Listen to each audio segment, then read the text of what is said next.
How do you learn the skills to become a developer, and how do companies build a dev team with the right skills for today and tomorrow? Now, those are the questions we're talking about on this episode of Dynamic Developer.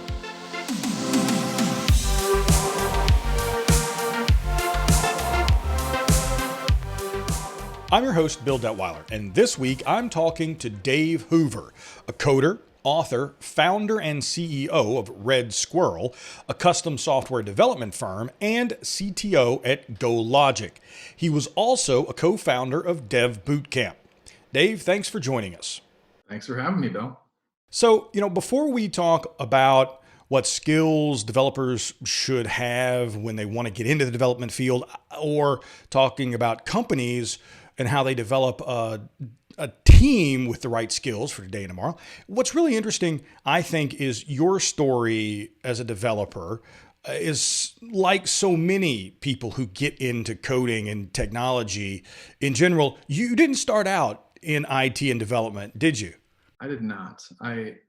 There are so many people that take kind of a side door into software development and IT. My side door was not normal. There's many not normal doors, but mine was coming through psychology and a 4-year stint as a family therapist in my 20s. So yeah, it was an exciting journey.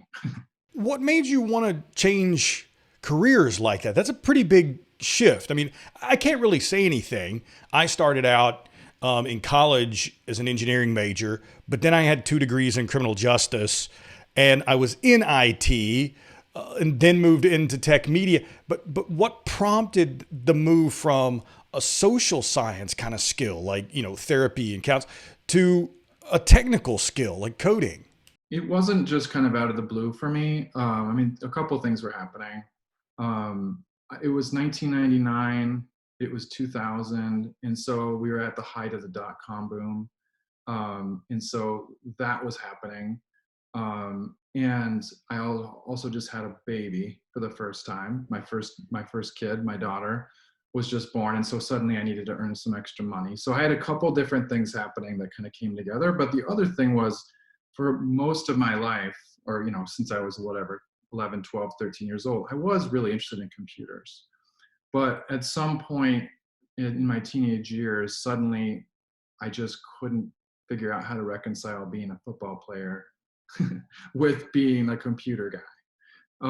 And I didn't know anybody in my family or any friends who knew about computers. And so I just never was able to kind of like reconcile that. And it wasn't until I was out of college and away from being a jock, to be honest, that I could kind of like finally, like when the stars aligned, I could kind of like jump into it. I'd actually taught myself BASIC in the 80s when I was about 13 years old. Tried to push on it a little bit, couldn't make it do what I really wanted, and I kind of gave up.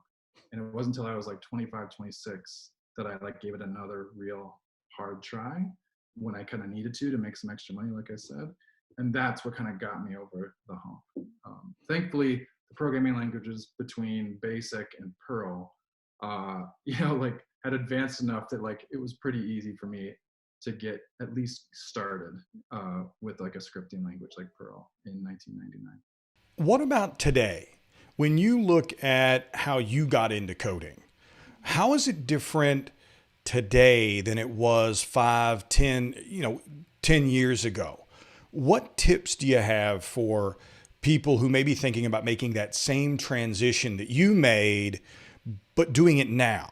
It's hard for me to say how different it is because, of course, I have wildly different perspectives, back in the late 90s, early 2000s to today, when now I'm on the employer side and I'm hiring people.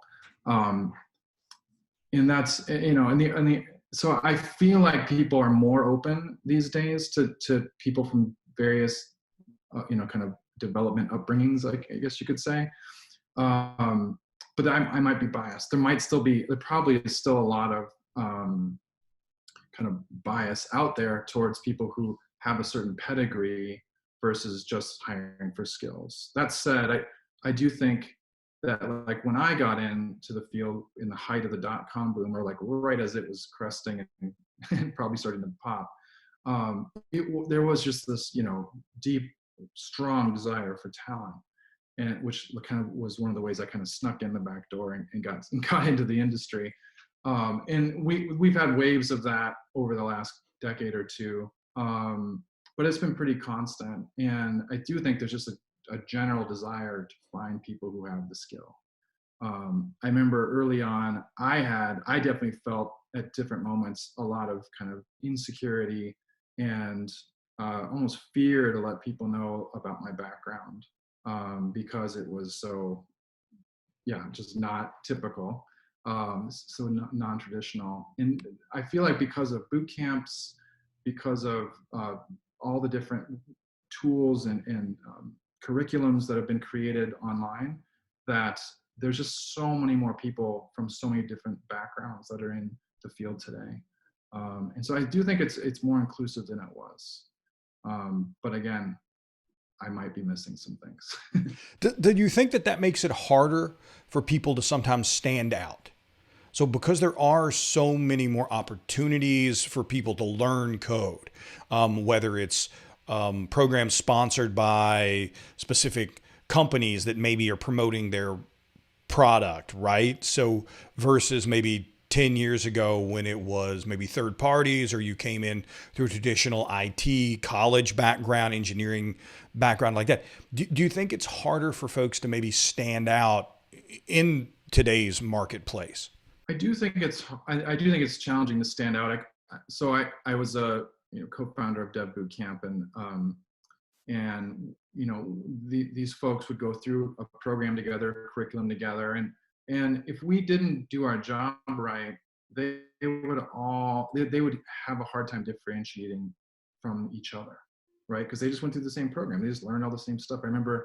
Um, I remember interviewing some folks at Berkeley back in like 2011, and so many of them had like kind of the same answers for me when I was asking things, because they'd all gone through the same courses, and they'd kind of been coached a bit to say about certain buzzwords. And if we hadn't done our job right with our students, we would have, our students would struggle with the same things. All of their Git repos would look exactly the same because stuff like that. That said, I do think people with non-traditional backgrounds have an opportunity to stand out more than most people because of your non-traditional background. We all have a unique experience.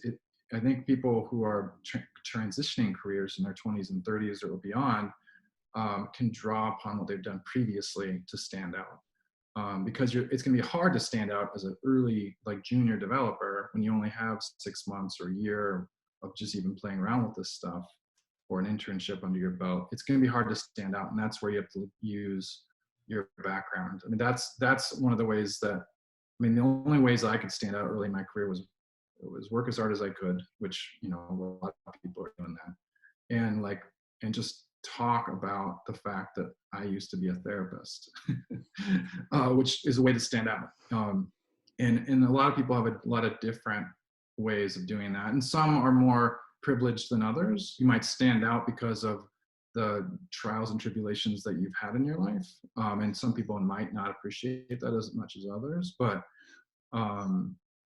yeah, it is really challenging to stand out, just given the number of people that are entering the field. Now that you're on the other side of the equation, now that you're doing the hiring, that's a whole different challenge in and of itself, because you're looking for people who can stand out or who bring skills to the table that you need both today and tomorrow. What are some advice that you can give to other IT leaders who are looking to sort of build dev teams with the right skill set? And whether it's looking at projects they're working on now, but hopefully looking at things that maybe they might be doing in the future, technologies that might be just around the corner. How do you do that in your business with what you're doing at Red Squirrel? And what advice would you give companies? So my go-to advice on that front, it generally revolves around growing talent, versus competing for the diminishing supply. of existing talent. That requires, though, a certain um, longer term or medium term uh, view on things, which is especially difficult given the economic crisis that we're in right now, where people are either surviving or not surviving, let alone investing in long term or medium term things. But we will get through that. We will get through this situation, and there's great talent out there. And what I've seen, there's great talent that's untapped, right? There's amazing skills that have been developed, and those folks will be in short supply no matter what. But in terms of like growing, like what you're describing about, like, trying to prepare for future technologies, as well as just growing great teams. My experience at Red Squirrel and my experience at a couple of previous software consultancies. One was called Optiva, which existed for about 5 years before it was acquired by Groupon 9 years ago.